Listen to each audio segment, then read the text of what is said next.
আপনি বিশ্বাস করতে পারবেন না, ইসলামী আন্দোলন হকের উপরে থাকার কারণে আল্লাহ পাক রব্বুল আলামিন প্রত্যেকের মনে, যারা আমাদের বিরোধিতা করে, আরে ভাই শোনেন একটা ঘটনা।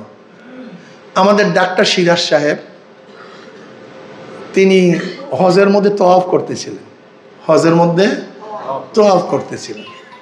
তো এর মধ্যেই এক ব্যক্তি তার সামনে সামনে তওয়াফ করতেছে, সে ব্যক্তি আমাদের চরম বিরোধী, চরম বিরোধী।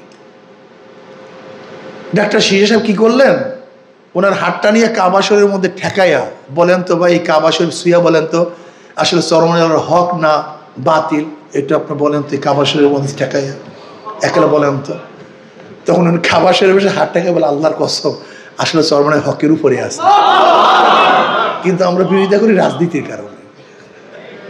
বিশ্বাস করে, আজকে যারা আমাদের বিরোধিতা করে তাদেরকে প্রশ্ন করেন, এরকম কপালের ডিশে মানে সিনার মধ্যে হাত দিয়া বলতো চরমনাইয়ের হক কি হক না, তারা অবশ্যই বলবে হকের উপরে আছে আলহামদুলিল্লাহ। তাই বিরোধিতা করেন কেন? ইয়ারিফুনাহু কামা ইয়ারিফুনা আবনাহুম। যেরকম বেঈমানরা নবীকে চিনতো যে ইনি নবী, ইনি রসুল, কিন্তু স্বার্থের কারণে মানতে পারে নাই, ঠিক আজকে ওই জালেম আমাদেরকে চিনে কিন্তু ক্ষমতার লোভের কারণে মানতে পারে না, এটা আর কিছু না। ইসলামী আন্দোলন বাংলাদেশ কার সাথে হাত করলো না, ওদের ভাগাভাগির মধ্যে গেল না, ওদের খাতার তলেও যায় নাই, কার গন্ধও নেয়নি। ইসলামী আন্দোলন বাংলাদেশ তাদের অবস্থা তারা আছে, থাকবে ইনশাআল্লাহ, চেষ্টা করবো ইনশাআল্লাহ, ভবিষ্যতের অবস্থা জানি না, কিন্তু আশা করি ইনশাআল্লাহ ভালো থাকবে, আশা করি, বাকি আল্লাহ পাকের ইচ্ছা। দেখেন ইসলামী আন্দোলন বাংলাদেশ কি চায়, নবী আলাইহিস সালাত 23 বছরের জিন্দেগির পরিপূর্ণ আমল করতে চায়, 23 বছরের জিন্দেগির উপরে পরিপূর্ণ আমল করতে চায়। ইসলামী আন্দোলন বাংলাদেশ ক্ষমতার জন্য যা ইচ্ছা তাই করতে পারে না, যা ইচ্ছা তাই, অনেকেই ক্ষমতার জন্য যা ইচ্ছা তাই করতে পারে, কিন্তু ইসলামী আন্দোলন বাংলাদেশ শুধু ক্ষমতার জন্য যা ইচ্ছা তাই করতে পারে না, করবে না। এটা আমি ইবাদত মনে করি। আমার তো ফাইজলামের দরকারটা কি ক্ষমতা যাওয়ার, এত ফাইজলামের দরকারটা কি? আল্লাহ পাক কিয়ামতের মধ্যে প্রশ্ন করবেন ক্ষমতায় গেলি না কেন? আল্লাহ পাক প্রশ্ন করবেন ক্ষমতার ইসলামের জন্য সর্বোচ্চ চেষ্টা করলি না কেন? আমাকে দাড়ি কাটতে হবে, টুপি ছাড়তে হবে, প্যান্ট পরতে হবে, শার্ট পরতে হবে, গাঁজা খেতে হবে, সিগারেট পান করতে হবে, নৌকার স্লোগান দিতে হবে, এইটা করতে হবে, সেইটা করতে হবে। এত ফাইজলামের তোমার দরকারটা কি? এত ফাইজলামের দরকারটা কি? হ্যাঁ, আমাকে আল্লাহ পাক প্রশ্ন করবে এটা করলি না কেন, ক্ষমতায় গেলি না কেন, এমপি হইলে না কেন, মন্ত্রী হইলে না কেন, চেয়ারে বসলি না কেন? আল্লাহ পাক প্রশ্ন করবেন ইসলাম হুকুমাতের জন্য সর্বোচ্চ চেষ্টা করলি না কেন? ইসলামী আন্দোলন বাংলাদেশ হকের উপর থাকার চেষ্টা করতেছে। আমরা বিশ্বাস করি যদি একটা মানুষও না থাকে ইসলামী আন্দোলনের পক্ষে, এতে ইসলামী আন্দোলন বাংলাদেশের নেতা কর্মীদের মধ্যে কোনো পেরেশানি আসবে না, কারণ তাদের মূল মাকসাদ হলো রেজায়ে মাওলা, তাদের মূল মাকসাদ রেজায়ে মাওলা। যদি মাওলা সন্তুষ্ট অর্জন করতে পারি সবকিছু পেয়ে গেছি, আর যদি মাওলা সন্তুষ্ট অর্জন করতে না পারি আমি কিছুই পাইনি। আজকে অনেকেই দাবি করে আমরা বিশাল কিছু, বহুত বড় বুজুর্গ, অথচ তারা দেখা যায় নির্বাচন সময় আসলেই বাতিলের পক্ষে সাপোর্ট দেওয়ার জন্য উৎসাহিত করে। এটা কেমন বুজুর্গি বুঝলাম না কিছু, এটা কেমন বুজুর্গি আমাকে বলেন। আসুন না, এইবার ভালো একটা চান্স আসছে, ভালো একটা পরিস্থিতি আসছে, সম্মিলিত ভাবে যদি ঐক্যবদ্ধ ভাবে ইসলাম হুকুমত কায়েম করার জন্য একটা ধাক্কা মারি, আমার বিশ্বাস এবার এই ধাক্কায় ইসলাম ক্ষমতায় যাবেই যাবে ইনশাআল্লাহ।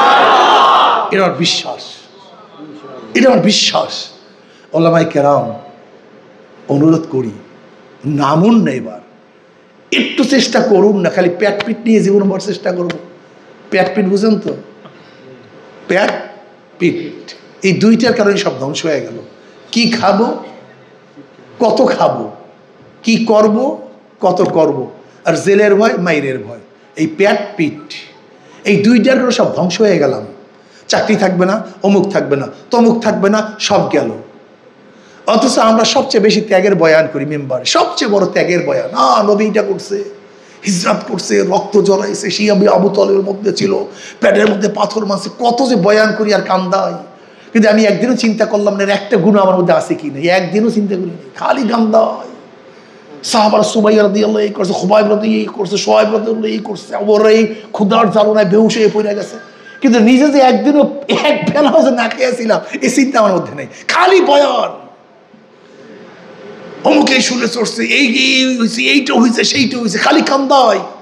কিন্তু নিজের মধ্যে একদিন রক্ত ঝরছে কিন্তু একদিনও চিন্তা করি আল্লাহ। সেদিন বয়ান করতেছিলাম মসজিদে, আমি বললাম আমাদের সবচেয়ে বড় সমস্যা কি জানেন? আমাদের সবচেয়ে বড় সমস্যা যা পড়াই আমল করি না। মুহাদ্দিস সাহেব এইমাত্র ফজিলাত পড়াইছে, জামাতে নামাজ পড়ার কি ফজিলাত হাদিসে পড়াইছে। ছাত্র জামাতে যায় নাই, ছাত্র জামাতে যায় নাই, ওস্তাদও জামাতে যায় নাই, ছাত্রও জামাতে যায় নাই। মুহাদ্দিস সাহেব এইমাত্র তাকবীরুল ফজিলাত পড়াইছে, মুহাদ্দিস সাহেব তাকবীর ফেল করছে, ছাত্র তাকবীর ফেল করছে। এইমাত্র মুহাদ্দিস সাহেব পড়াইছে সামনের কাতার পূরণ করার মধ্যে পয়সা পূরণ করার প্রথম কদমের দামটা কি, ফজিলাত কি, অথচ নিজেও সামনের কাতার পূরণ করে নাই, ছাত্ররাও পূরণ করে নাই।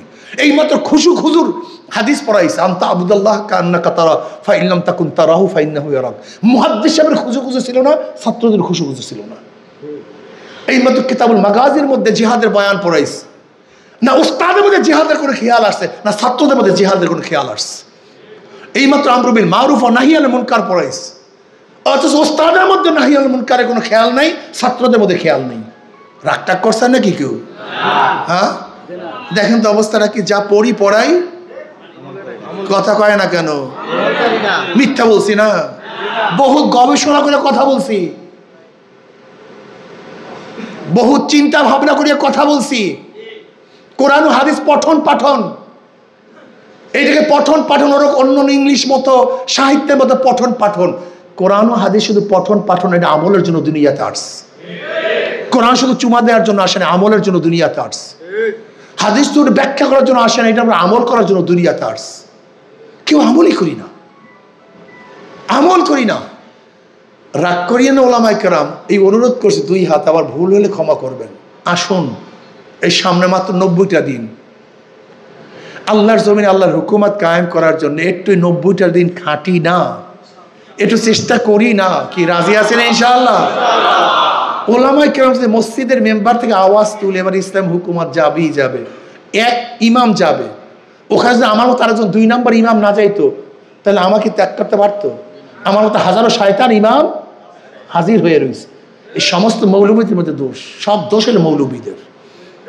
আজকে হক কথা বলার কারণে ইমামের ইমামতি চলে যাইতো, ওই মসজিদে কোনো ইমাম যদি না পাওয়া যাইতো কি অবস্থা হতো বলেন তো? এতটুকু নাপিতের মধ্যে ঐক্য আছে, চামড়ের মধ্যে ঐক্য আছে, ঋষির মধ্যে ঐক্য আছে, মেতনের মধ্যে ঐক্য আছে, কিন্তু আলেমদের মধ্যে ঐক্য নাই। এই আলেমদের মধ্যে ঐক্য নাই, মেতনের মধ্যে আছে কিন্তু আমাদের মধ্যে নেই। আজকে ওলামায়ে কেরামকে অনুরোধ করব, শুধু পেট পিটের জন্য আমরা বাঁচি নাই, আসি নাই দুনিয়াতে। আল্লাহর জমিন আল্লাহর হুকুমত কায়েম করার জন্য নবী আলাইহিস সালাতু ওয়াস 23 বছরের জিন্দেগিকে বাস্তবায়নের জন্য আমরা চেষ্টা করতে রাজি আছি ইনশাআল্লাহ। আসুন না একটু চেষ্টা করি। মনে কেউ কিছু নিয়েন না, অনেক কথা বলে ফেলছি আবেগে, যেহেতু ওলামায়ে কেরামের কাছে আসলে এটা আমার আবেগ বেড়ে যায়। এরা যদি সব আল্লাহর জমিনে আল্লাহর হুকুমত কায়েম করার চেষ্টা করতো তাহলে অবশ্যই ইসলামী হুকুমত কায়েম হবেই হবে ইনশাআল্লাহ। দেখেন হাত পা কেমন একটা প্রতীক, এটা আল্লাহ পাকের রহমত আমরা পাইছি। ও আম্মা বিনিমাতি রাব্বিকা ফাহাদ্দিস সাহেব বলতেছে, নৌকা যারা নির্বাচন করে নিজের নৌকা চালাতে পারে না, ধানের শেষে যারা নির্বাচন করে ধান কাটতে পারে না, নাঙ্গলে যারা নির্বাচন করে নিজেরা নাঙ্গল বইতে পারে না, কুঠা নিয়ে নির্বাচন করে তারা নিজেরা কাঠ ফাটতে পারে না, যারা গরুর চাকা নির্বাচন করে নিজেরা গরুর গাড়ি চালাতে পারে না। নৌকা গরিবদের প্রতীক। নৌকা চালায় কারা? ধান কাটে কারা? নাঙ্গল চালায় কারা? কিন্তু যারা নির্বাচন করে একজনও গরিব না। কি কথা কয় না? অর্থাৎ মার্কার সাথে কাজে, কিন্তু হাত পা কেমন একটা প্রতীক, যে নির্বাচন করে সেও চালাতে পারে, যারা সমর্থন করে তারাও ঘুরাতে পারে, পুরুষরাও চালাতে পারে, মহিলারাও চালাতে পারে, বড়রাও চালাতে পারে, ছোটরাও চালাতে পারে। হাত পা কামড়ার জন্য মুসলমানদের, হাত পা কামড়ার জন্য হিন্দু বৌদ্ধ খ্রিস্টানদের। কারেন্ট ফেল করে, হাত পাকা ফেল করে না। কি কথা ঠিক না? হাত পাকা সবাইকে শান্তি দেয়। শোনেন শোনেন, হাত পাকা সবাইকে শান্তি দেয়। মুসলমানকেও শান্তি দেয়, হিন্দুকেও শান্তি দেয়, খ্রিস্টানকেও শান্তি দেয়, গরিবকেও শান্তি দেয়, কথা কয় না। পুরুষদেরকে শান্তি দেয়, তার মানেটা কি? হাত পাকে বিজয় হলে সবাই বিজয় হবে, সব শ্রেণীর মানুষ বিজয় হবে ইনশাআল্লাহ। এটা সবার প্রতীক তো, এটা সবার প্রয়োজন তো।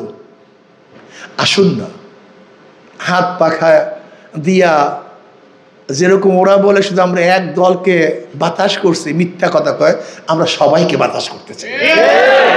আমরা কি করতে চাই ভাই? সবাইকে ঠান্ডা করতে চাই। বাংলাদেশের প্রত্যেক নাগরিককে হাত পাতা গিয়া ঠান্ডা করতে চাই। কেউ নামবেন তো ইনশাআল্লাহ? না আপনাদের জজবা পুরো আসে না, কথা আমার ঠিক হয় না মনে হয়। কে নামবেন তো ইনশাআল্লাহ? শোনেন, আমি একটু সময় চাই, শুধু সময়, একটু সময়। 24টা ঘন্টার মধ্যে কেউ 12 ঘন্টা, কেউ 8 ঘন্টা। চায়ের দোকানে বসে থাকি না ভাই, চা খাই না? ওই চা যেই কয়বার খান, ওই মাত্র 1টা ঘন্টা সময় আজকে দাওয়াতের জন্য রাখবেন। এই আড্ডা যে মারেন, একটু আড্ডা না মারি, একটু দাওয়াতি কাজে নামবে, একটু রাজি আছি রে ভাই ইনশাআল্লাহ। 1টা ঘন্টা, 2টা ঘন্টা, 3টা ঘন্টা, 4টা ঘন্টা, 5টা ঘন্টা ওয়াকফ করার জন্য রাজি আছেন ইনশাআল্লাহ? কেউ 12 ঘন্টা।